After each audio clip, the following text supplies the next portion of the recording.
It started with a gut feeling. It always does, doesn't it? Some imperceptible shift in tone.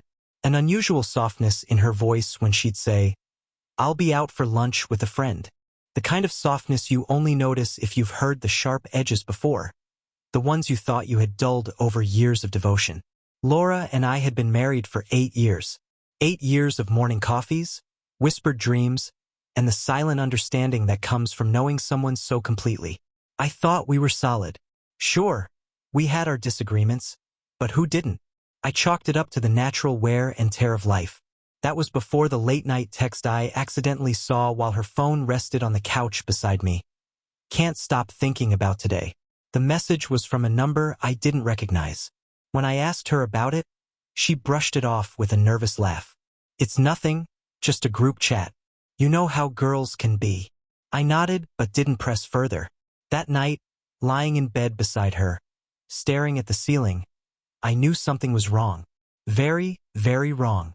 It wasn't until weeks later, when her lunch dates became more frequent and her excuses vaguer, that I decided to act. I'm not proud of it, but I went through her phone when she left it unattended one afternoon. The texts I found weren't just suggestive. They were explicit. Her friend was someone named Eric, and judging by their exchanges, the lunch dates were far more than a quick sandwich and small talk. I felt a rush of nausea and anger, followed by a crushing wave of humiliation. My wife, my Laura, was having an affair, and it wasn't just a fling. These weren't messages of mere physical attraction. They were dripping with emotional intimacy, the kind of connection we used to have, the kind I thought was still ours. For a week, I carried the knowledge in silence, trying to figure out what to do. Confront her? Pack my bags and leave? Beg her to explain? I did none of those things. Instead, I did something I've never done in my life. I plotted. Carefully, methodically. I planned. It started with research. Through a few social media rabbit holes, I discovered Eric was a colleague of hers, a sales representative from a company she had collaborated with on a project. He was married too. I found his wife, Christine, on Facebook. Petite brunette with kind eyes and 2 kids under 5. My heart broke for her, but my sympathy didn't deter me from moving forward. The plan came together faster than I expected. First, I hired a private investigator, a grizzled guy named Frank, who had a face like a bulldog and a no-nonsense attitude. Frank's photos confirmed everything. Pictures of them leaving a hotel together, arms brushing, faces lit up with laughter. He'd even captured a shot of them kissing in her car. Proof. Hard, undeniable proof. Next, I reached out to Christine. My message was simple. "Hi, Christine. This is going to be hard to hear, but I believe your husband, Eric, is having an affair with my wife, Laura. I've attached photos. I'm sorry to be the one to tell you this." Her response came an hour later. It was a single sentence. "Thank you for telling me." The ball was rolling now, and I was no longer in control of where it would stop. But I had one last card to play. I wanted Laura to see what her betrayal had wrought, to feel the weight of her choices. So, I invited her to lunch. "Let's have a date," I said, forcing a smile. "Just the 2 of us. We haven't done that in a while." She seemed relieved, almost eager. Perhaps she thought my sudden attentiveness was a sign I suspected nothing. Little did she know, it was the calm before the storm. The day of the lunch arrived. I set the table meticulously. A crisp white tablecloth, our finest silverware, and 2 glasses of wine. On the surface, it looked like an attempt at rekindling romance. In reality, it was a stage, and the centerpiece wasn't flowers. It was a manila envelope filled with every damning piece of evidence Frank had gathered. Laura walked in smiling, her cheeks flushed from her supposed lunch date. She stopped cold when she saw the table, her eyes darting from the envelope to me. "What's this?" she asked, her voice shaky. I didn't answer. I just gestured for her to sit. Reluctantly, she did, her smile now a shadow of what it had been moments before. I slid the envelope across the table. "Open it," I said. She hesitated, then complied. Her jaw tightened as she sifted through the photos and printouts of text messages. "I can explain," she stammered, but her voice lacked conviction. "Explain." I leaned back in my chair, my voice calm but razor-sharp. Explain what? That you've been lying to me for months? That you've been sneaking around with a married man?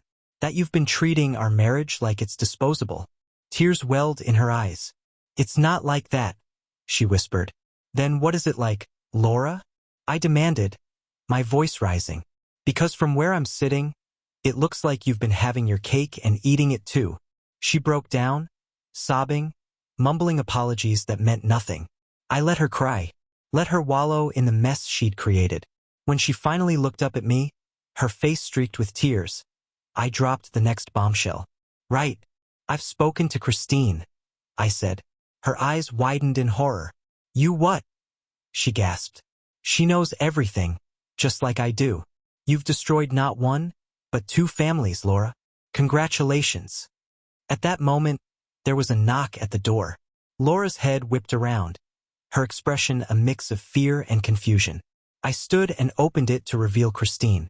She stepped inside, her face calm, but her eyes blazing with anger, and behind her, Eric. Laura's face went pale. What is this?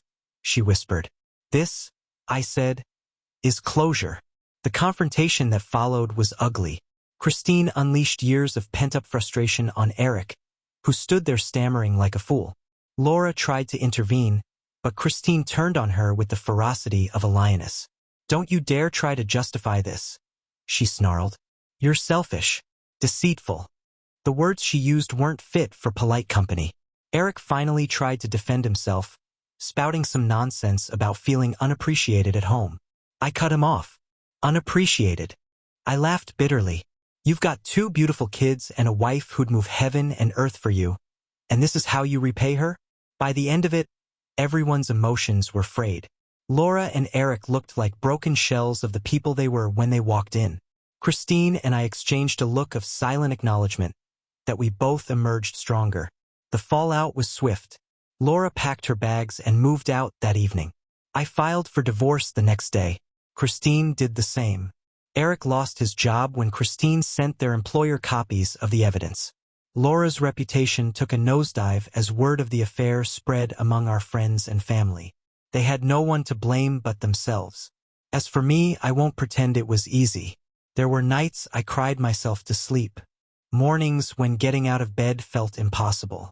But with time, the anger faded, replaced by a quiet determination to rebuild my life. I started therapy, took up running, and reconnected with old friends. A year later, I'm happier than I've been in years. I've learned to value myself, to demand honesty and respect from the people in my life. Laura and Eric, last I heard, their relationship didn't survive the weight of the guilt. Revenge may not be the healthiest of motivations, but sometimes it's the catalyst we need to reclaim our power. And reclaim it I did.